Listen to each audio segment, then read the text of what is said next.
la royauté dans le peuple d'Israël. En fait, on parle de ça de façon allusive à la fin de notre paracha de Vaïshlach qu'on vient de lire, et à la fin de la paracha, dans Mamash, la dernière aliyah de la paracha de Vaïshlach, il y a une énumération très longue de tous les aloufim, c'est-à-dire de tous les généraux et de tous les empereurs de Édom. Et on se demande en fait, qu'est-ce qu'on a besoin de tout ça? Je vais vous lire un petit peu cette énumération de la paracha, quand on voit comment Akadosh Baruch Hu nous montre dans la paracha combien la force de Édom. Ve'ele toldot Esav, ele shmot bnei Esav, aloufé Elipaz ben Adat eshet Esav, Reuel ben Bosmat eshet Esav, vayu bnei Elipaz Teman Omer, ve'aloufim ve'lebnei Reuel, alouf Korach, alouf Gatam, alouf Amalek, alouf ele aloufé Elipaz, ve'lebnei Reuel, ele aloufé Reuel. Une énumération énorme de tous les aloufim, de tous les chefs, de tous les empereurs, de tous les rois, si on peut dire, ceux qui vont régner dans l'empire de Esav. Et à la fin, il est marqué « Ve'ele amelachim asher malchou be'eretz Edom lifne malach Melech Bnei Israël ». Et voilà, tout cela sont les rois qui ont régné dans l'empire de Édom avant qu'il y ait un roi parmi les Bnei Israël. La première chose qu'on doit se dire, c'est en fait que rien n'est superflu dans la Torah. Si Akadosh Baruch Hu a décidé de faire toute cette énumération de tous les aloufim, alors qu'on pourrait se dire, mais qu'est-ce qu'on en a à faire? Qu'est-ce que ça nous intéresse? À quoi ça nous amène tout ça, de savoir tout le nom des aloufim? Le Rambam nous dit, Kol HaTorah Kula Shava Bigdushata. C'est-à-dire qu'il n'y a pas un pasouk qui est moins important qu'un autre pasouk. Et quand le Rambam nous dit ça, il prend en fait comme exemple le passouk qui est dans notre paracha, Vatimna Aïta Pilegesh Le'Eliphaz. Il y avait une femme qui s'appelait Timna et elle était la concubine de Eliphaz. Et ce passouk, il est aussi important que le passouk Shema Israël, Hashem Elokenu, Ve'Hashem Echad. Comment est-ce qu'on peut comprendre ce passouk qui vient nous parler de la concubine du fils de Esav qui s'appelle Timna? Eh bien, ce passouk, il est aussi important que Shema Israël. Eh bien oui, évidemment, on ne comprend pas. Et en fait, Akadosh Baruch Hu, il a caché de très grands secrets dans la Torah, et les secrets les plus profonds sont cachés dans la Torah de telle façon on a l'impression que Bémet, ce n'est pas du tout important. Mais en fait, tout est important dans la Torah. Si on savait déceler tous les secrets qui sont cachés dans la Torah, on pourrait déceler en fait tout ce qui va se passer à la fin des temps, dans l'histoire du monde. Mais évidemment, il y a des tas de choses qu'on ne sait pas, qu'on ne comprend pas, et que finalement, ça va prendre énormément de temps avant de les comprendre. Ça, c'est pour comprendre, en fait, qu'on vienne nous dire que toute cette énumération des aloufim, de tous les empereurs, de tous les généraux de Esav, c'est une énumération énorme.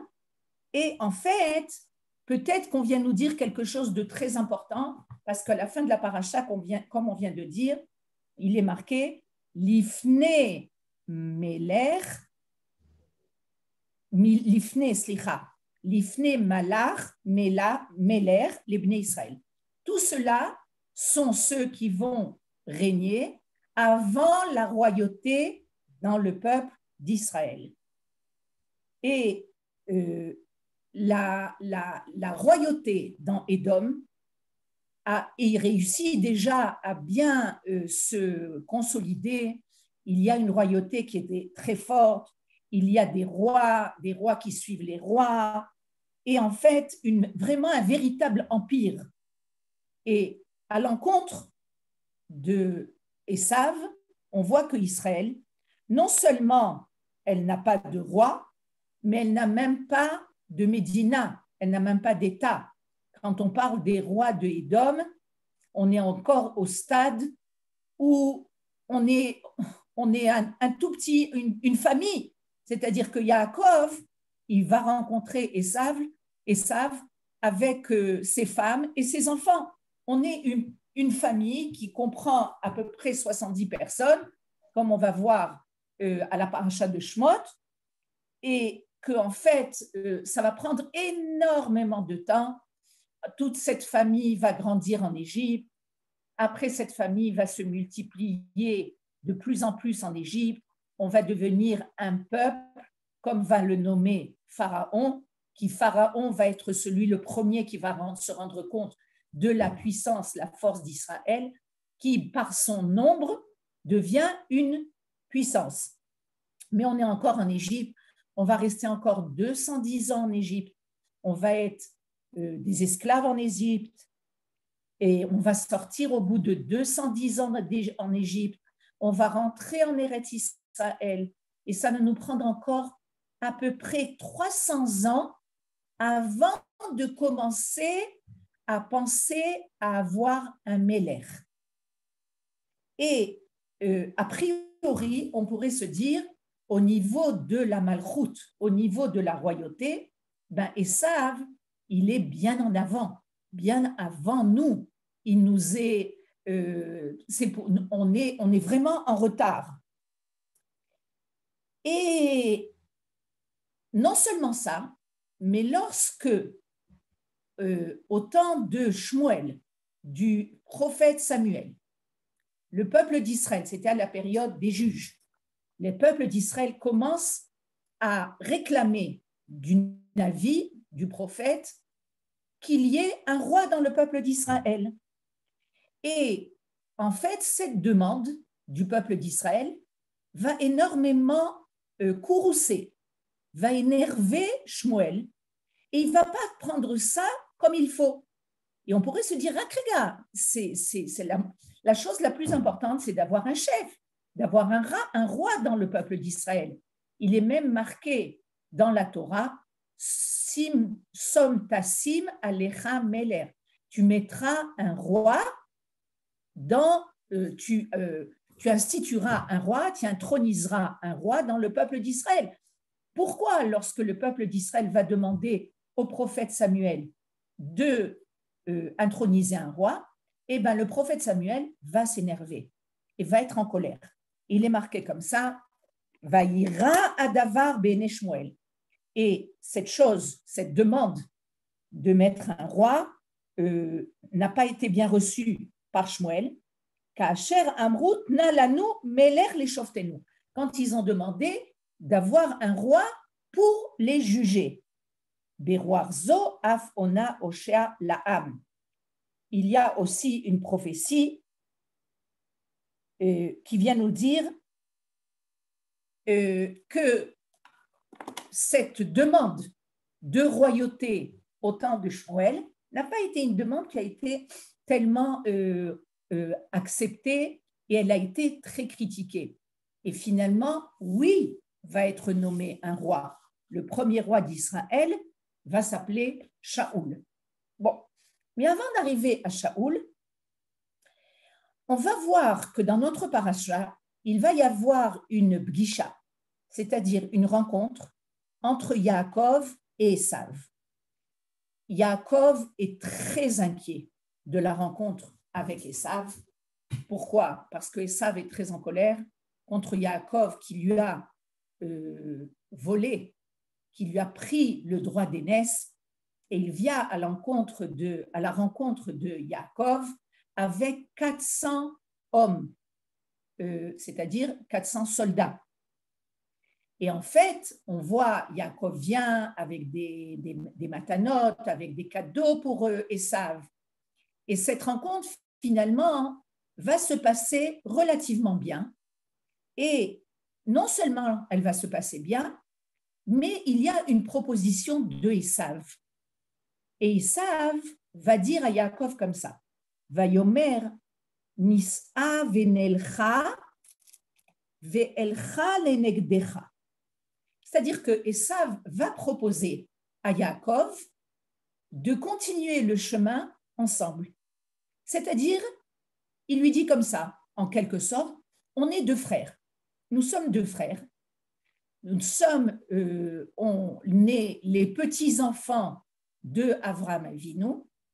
Avraham Avinu a eu comme mission de mettre en place un peuple qui va être celui qui va propager l'idée divine, qui va propager le monothéisme dans le monde.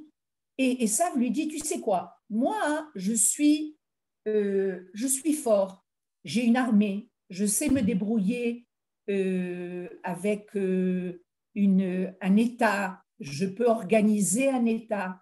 Toi, finalement, tu es quelqu'un de sage, tu as étudié la Torah, tu es quelqu'un de moral. Viens, on va ensemble. Viens, on continue notre chemin ensemble. Non seulement ça, Esav est prêt à ce que Yaakov soit celui qui soit la tête et que ce soit lui qui décide du rythme de leur marche. C'est-à-dire qu'en fait, Esav est prêt à se soumettre à Yaakov et arriver à créer quelque chose de commun. Et en fait, on pourrait se dire, mais c'est l'idéal, c'est exactement ce dont on a besoin.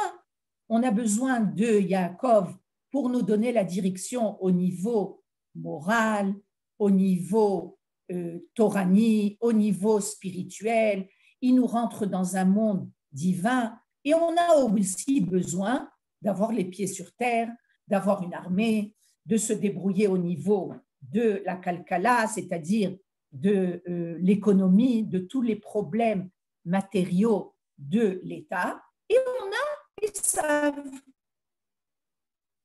Et nos sages nous racontent que Esav, il était tellement convaincu que c'était une bonne idée, il a envoyé, il y a un midrash qui raconte que Esav a envoyé à Yaakov les vouches malchut, c'est-à-dire qu'il lui a envoyé des vêtements royaux en lui disant, regarde, je suis prêt à ce que toi tu sois le roi.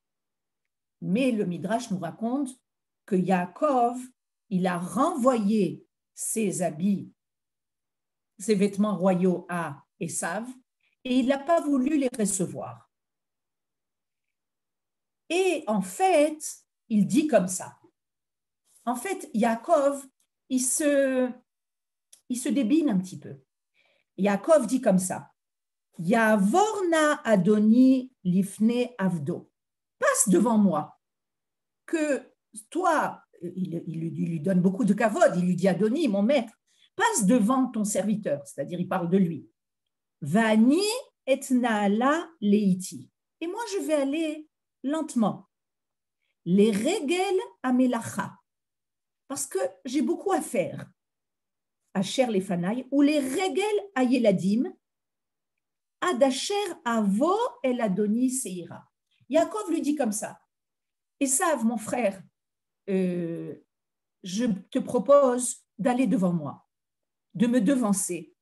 Parce que moi, j'ai beaucoup de travail, j'ai beaucoup de melacha, beaucoup de tâches, et les règles à Yeladim, et j'ai beaucoup d'enfants. J'ai aussi des enfants, jusqu'à ce qu'on se retrouvera à un certain moment, Seira, dans un endroit qui s'appelle Seira.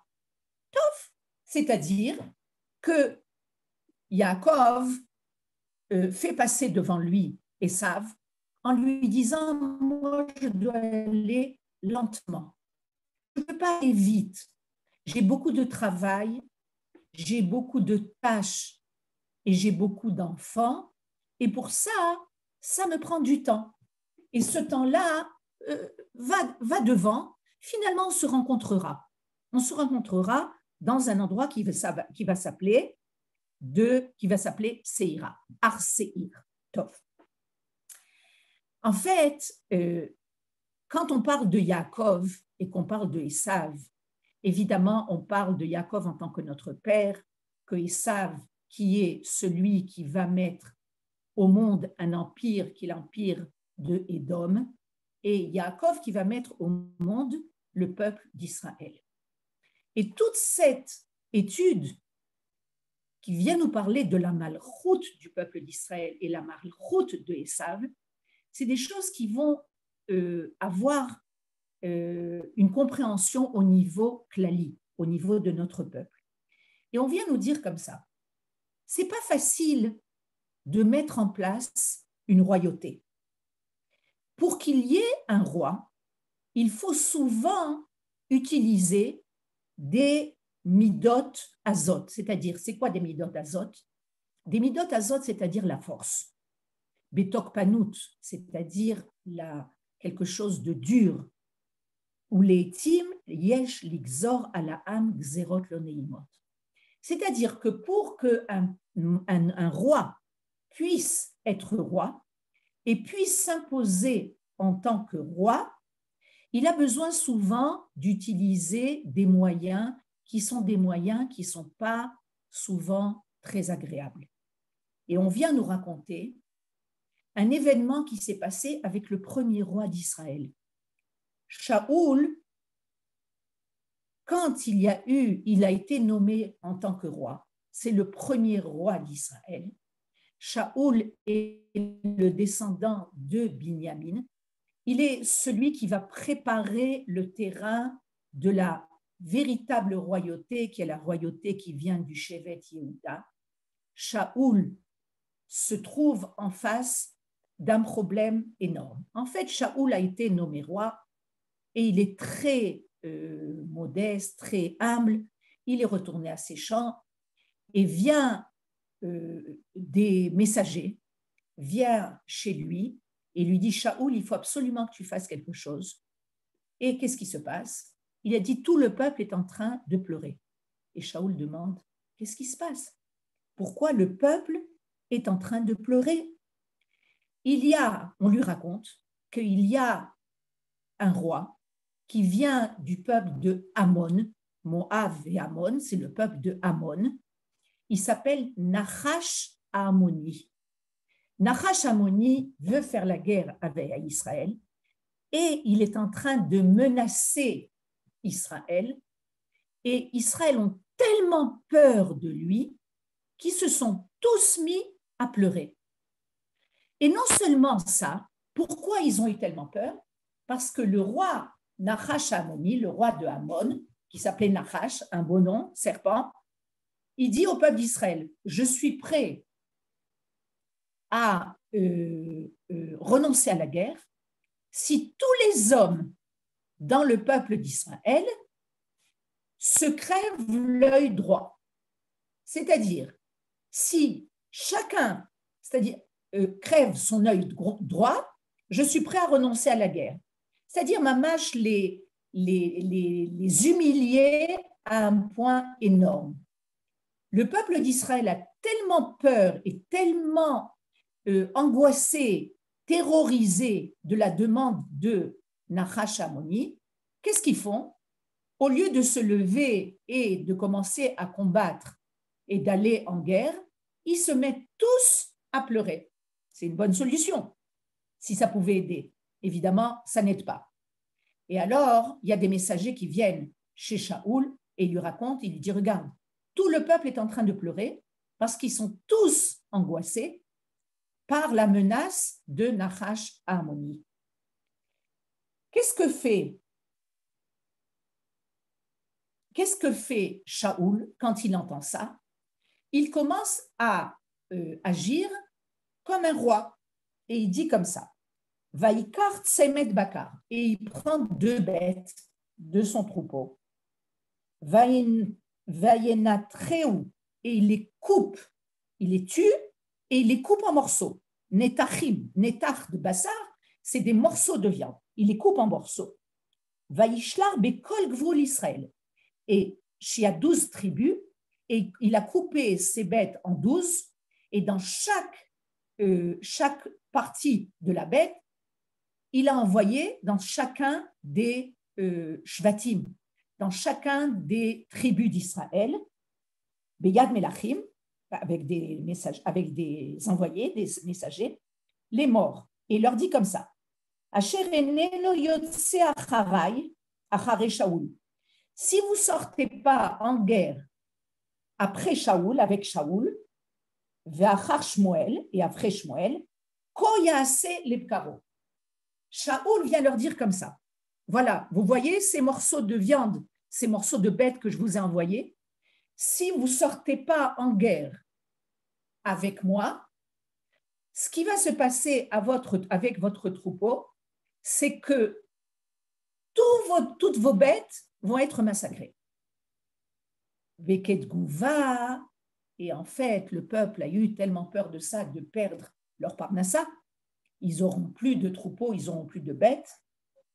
Et il est marqué Vaïpol Pachad Hashem Alam, et le peuple a eu une peur terrifiante. Vayetsu Keishafan. Et ils sont sortis tous en guerre et ils ont réussi à gagner la guerre contre Nachash Amoni. En fait, le premier pas, la première chose que Shaoul Améler va faire en tant que roi, il va utiliser des moyens durs pour faire sortir le peuple de leur situation, de leur position individualiste. Il est obligé d'utiliser des iyumim, c'est-à-dire des menaces. Et il leur a fait peur. Et en fait, c'était la façon de les faire sortir en guerre.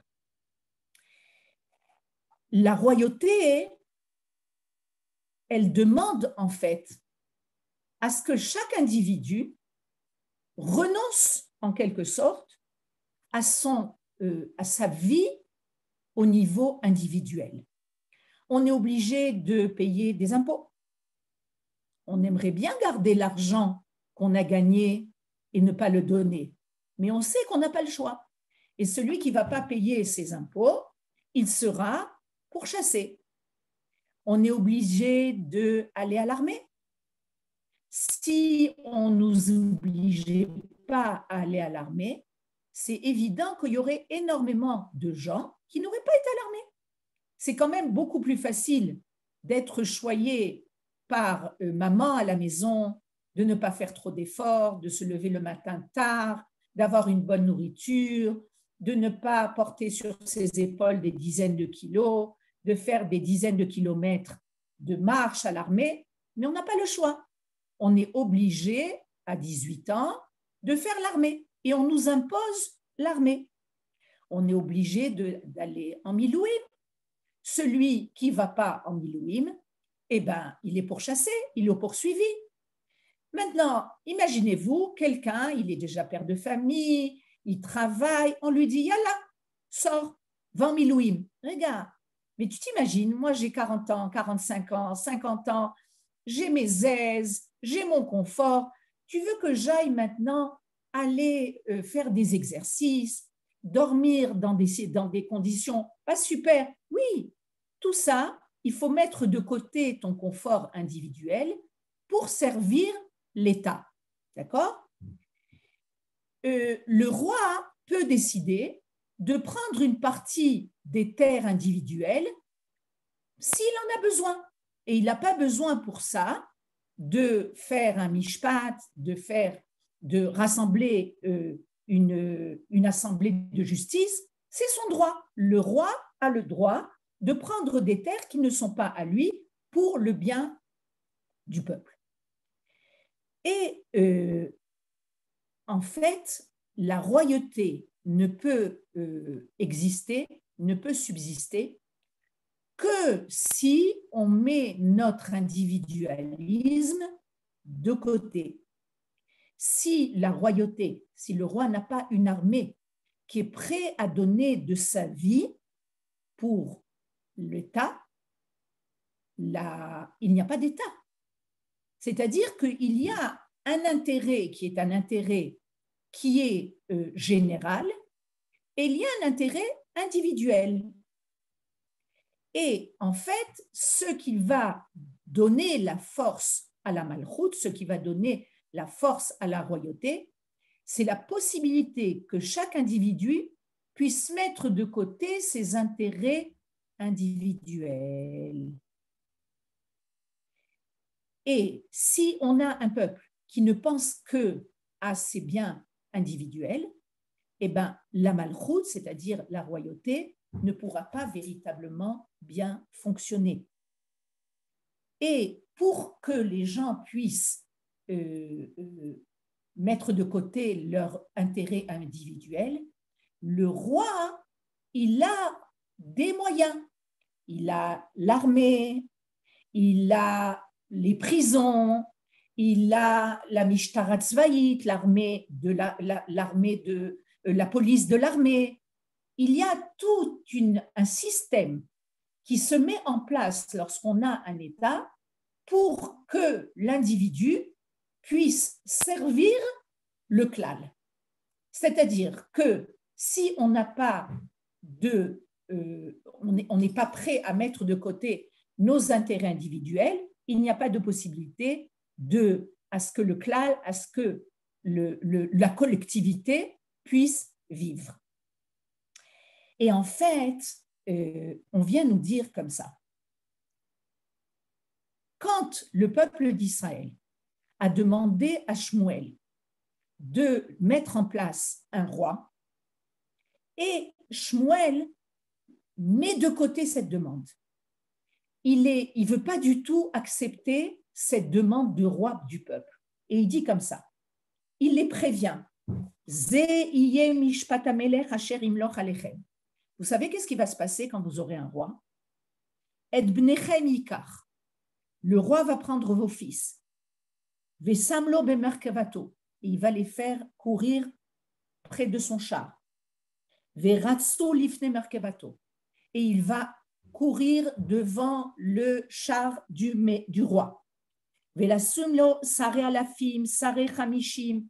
Et il va mettre en place des gens qui vont venir, qui vont vous prendre la charosh harisho, il va vous prendre votre culture, votre récolte, la sot klemil chamto, au clérirvo. C'est-à-dire que si on va mettre un roi, ça va être un problème pour vous. Vous allez perdre des choses que vous avez pour le roi. Il va vous obliger. Ved bnotechem ikar. Et vos filles, il va prendre les rakrout ou les tabachout et les fautes. Il va les prendre pour en faire des cuisinières, des pâtissières. Ved sadotechem, ved karmechem, vezetechem, et vos champs, et vos vignes, et vos olives. Ikar vit natan lavadav. Il va les prendre. Vezir echem tsonchem yase, vatem tiulo leavadim. Il est mis, en fait, Shmuel, qu'est-ce qu'il fait? Quand il entend que le peuple d'Israël veut un roi, il les met en garde. Il les met en garde du fait qu'un roi, ça peut être pas très sympathique pour le peuple d'Israël. Et en fait, il les met en garde de mettre un roi qui va être un roi qui va profiter de ses sujets.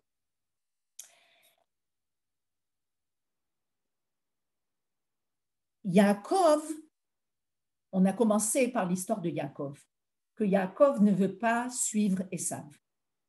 Et en fait, Yaakov n'est pas tellement intéressé à mettre en place la royauté. Et pourquoi?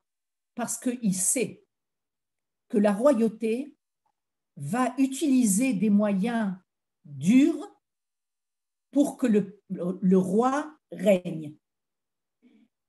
Et en fait, quand on a vu dans la paracha toute cette énumération des rois et des généraux de Esav, il savait très bien comment se faire respecter par ses sujets. Amelachim shekamu le'edom yadu veneenu lishtamesh bekisharon arisha. C'est-à-dire que dans la malchoute de Édom, dans la royauté de Édom, il y a des moyens qui sont des moyens de violence, des moyens d'agressivité pour que le roi soit accepté par le peuple. Aval Yaakov n'est pas comme ça. Yaakov lui dit, va devant moi. Moi, ça va prendre du temps. Et en fait, on pourrait se demander, qu'est-ce que Yaakov a en tête? Quel est le mode de royauté que Yaakov voudrait mettre en place? On a bien compris que Yaakov ne veut pas mettre en place une royauté qui ressemble à la royauté de Esav. La royauté de Esav, c'est une royauté qui va être une royauté qui va menacer, qui va être présente lorsque les gens n'auront pas le choix, ils auront peur du roi. Et Yaakov dit, moi je veux une autre royauté. Et il dit comme ça. Chalomo shel Yaakov ou le'akim memlacha acheret. Le rêve de Yaakov, c'est de mettre en place une autre forme de royauté. Mamlacha ba yoshvea ilchu achar hamelech. Il veut mettre en place une royauté où les gens, les sujets qui sont dans cette royauté aillent avec le roi, qui n'aient pas peur du roi, qui soient entraînés par la volonté, par le roi, pas par la peur, mais par l'exemple. Lo kiem efaradim imeno. Ils ne vont pas aller derrière le roi, ils ne vont pas aller après le roi parce qu'ils ont peur de lui. Et là, kiem maritzim edmuto. Ils vont aller avec le roi parce qu'ils le vénèrent, parce qu'ils voient en lui une dmout, un personnage qui est un personnage à qui ils veulent ressembler. Mais l'erze isetrunot mufrarot batora bemidot veye asuk rak bichlal ou baklal ou betovatam. En fait, ce roi qui va être un personnage qui va attirer le peuple, c'est un personnage qui va être plein de Torah, plein de midot tovot. Il va avoir des midot tellement bonnes, il va être occupé tellement par le bien de chaque individu dans le royaume qu'il n'aura pas besoin de faire peur, qu'il n'aura pas besoin de mettre des menaces. Le peuple aura simplement besoin de voir le roi et il sera tellement imprégné par cette grandeur du roi qu'en fait le peuple voudra aller avec le roi. Tout ce que le roi va demander, le peuple voudra le faire. Parce qu'ils savent, parce que le peuple sait que ce roi-là, tout ce qui l'intéresse, ce n'est pas son bien individuel, ce n'est pas ses aises, ce n'est pas de prendre de l'argent des autres. Tout ce qui l'intéresse, c'est le bien du peuple. Arambam tafki magdir et tafki d'ameler keroé. Et en fait le Rambam vient nous dire, vous savez qu'est-ce qu'on recherche en tant que roi? On recherche le personnage d'un berger. Vous savez que tous nos pères et tous nos personnages de la Torah, les plus grands personnages, c'était des bergers. Avraham était berger, Yitzhak était berger, Yaakov était berger, Moshe Rabbeinu était berger, David Amelech était berger. Qu'est-ce qu'il y a dans un berger? Un berger, il est responsable de tout son troupeau. Il est responsable que chaque bête soit bien. Il fait attention que les bêtes les plus fortes ne mangent pas la nourriture avant les bêtes les plus faibles. Qu'est-ce qu'il faisait? il faisait sortir d'abord les bêtes faibles, les petits moutons, les petits agneaux, pour qu'ils puissent manger les premières herbes, parce qu'ils n'avaient pas de force pour manger les herbes dures. Et une fois que les petits agneaux étaient sortis, il faisait sortir les grands agneaux. Et on nous raconte de tellement belles histoires sur le rôle des bergers. Le rôle des bergers, on nous raconte comment David Améler, il avait vu un petit agneau qui manquait à son troupeau. Et il a commencé à courir. Bon, c'est un petit agneau, c'est pas grave, laisse-le tomber. Non, ma petite homme, il faut que j'aille et que je vois qu'est-ce qui se passe avec lui. Que j'aille, peut-être qu'il est dans le besoin, peut-être qu'il est dans une difficulté, et que j'aille l'aider. Et on nous raconte que Yaakov, dans la maison de Lavan, il était un berger extraordinaire. Et il nous raconte comment, dans la paracha qu'on a lue précédemment, il raconte Ze esrim shana anochimar. Il dit à Lavan, ça fait 20 ans que je travaille pour toi. Rechelecha vedecha lo shikelu. Aucune de tes bêtes n'est morte. Veilut sonecha lo achati. Et personne, aucun des bêtes fortes n'a mangé des bêtes faibles. Trefa lo eveti elecha. Et je ne t'ai pas amené des bêtes qui sont mortes. Pourquoi? Parce que j'ai fait attention au troupeau. J'étais là constamment. On raconte comment Yaakov ne dormait pas la nuit pour faire attention au troupeau. Yaakov rotse leakim malchut chez Malka meshamesh keroé. En fait, qu'est-ce que Yaakov veut? Yaakov veut mettre en place une royauté où le roi, il est comme un berger. C'est quoi le roi comme un berger? C'est qu'il s'intéresse à chaque individu de son royaume. Kara edro ir'e bezaro yekabetz laim ou becheko isa alot inael. Il y a un passouk dans Ishaya qui vient nous dire quel est le rôle du berger, comment il doit faire attention à chaque bête. Seu bechekecha, tu dois le prendre dans tes bras. Kaacher isa aomen et ayonek, comme une nourrice qui va prendre le petit bébé dans ses bras. C'est ça le véritable berger. C'est la bête qui n'a plus la force de courir, le berger va la prendre dans ses bras. Alors si on a un individu qui fait tellement attention à ses bêtes dans son troupeau, on a besoin d'un roi qui va s'occuper de chacun des individus de son royaume. Vayachus al kvod katan shebaktanim.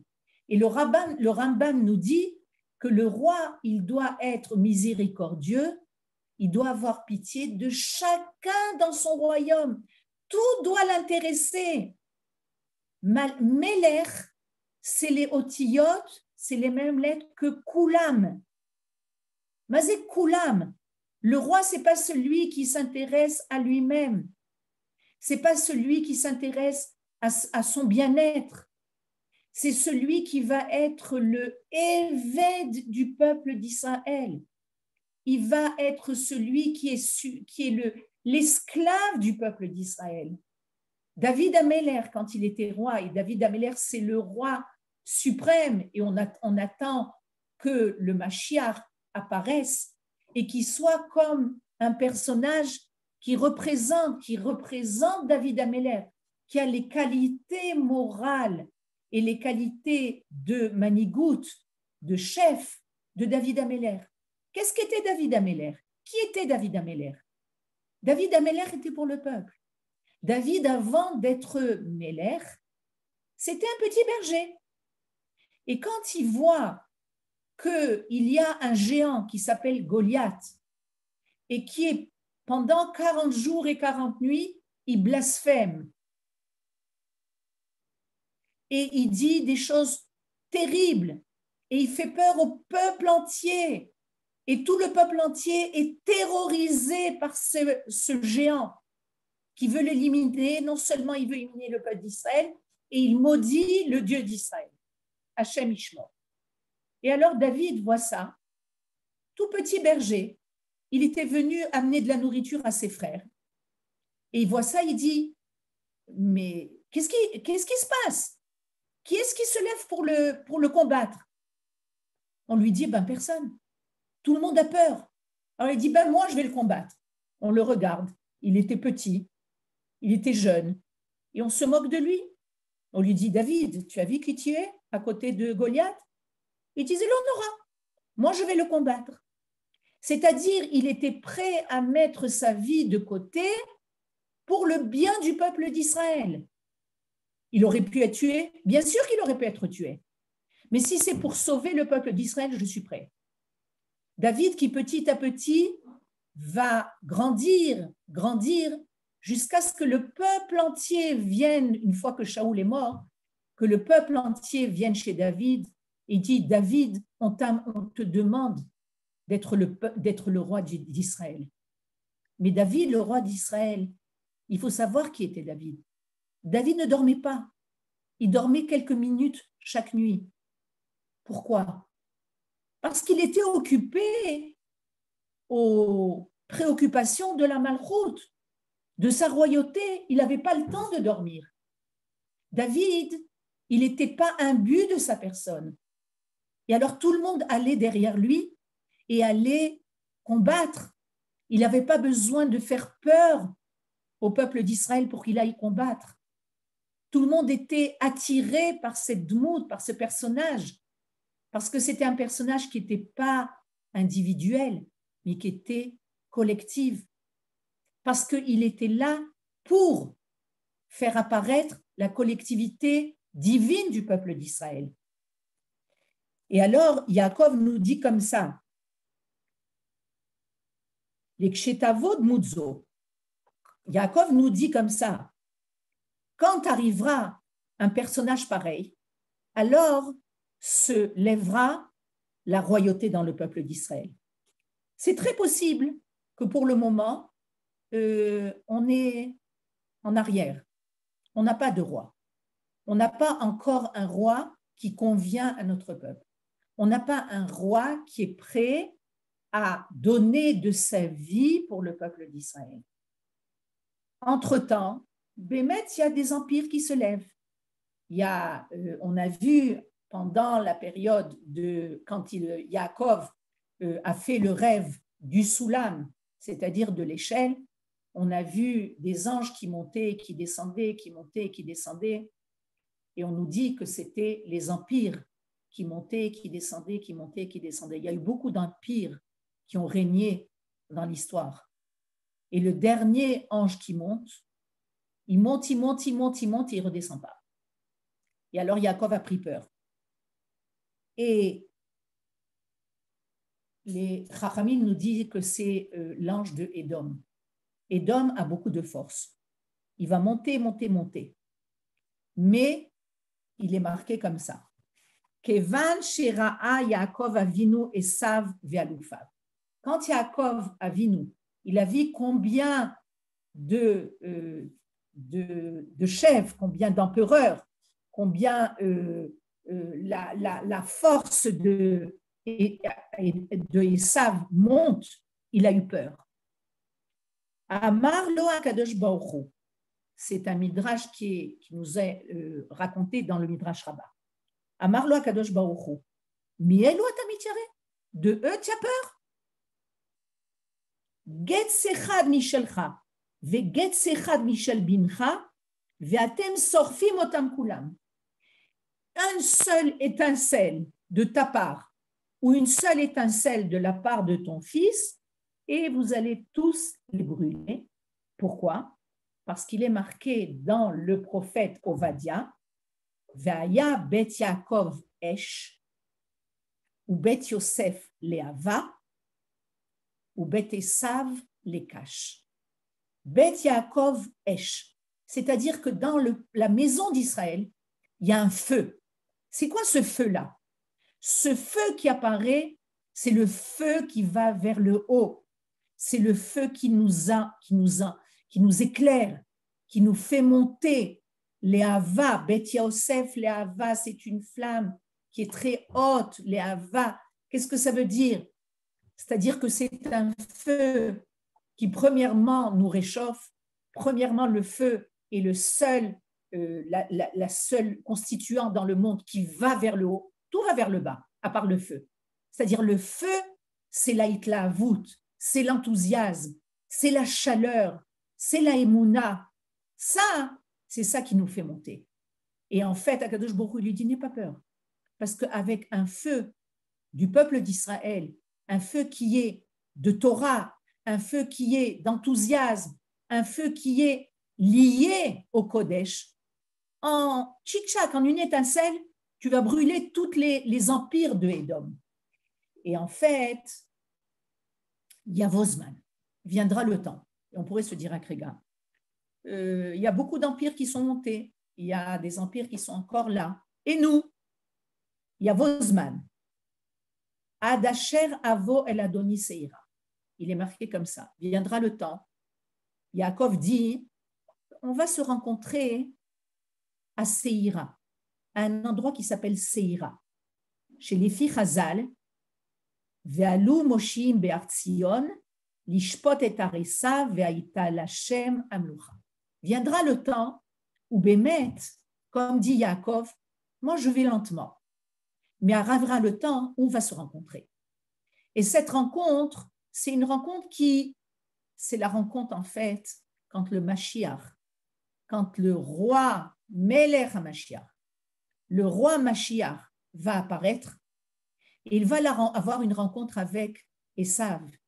Et Bémet, cette rencontre va être la rencontre où on pourra véritablement faire régner le roi Melech Malchi Amlachim.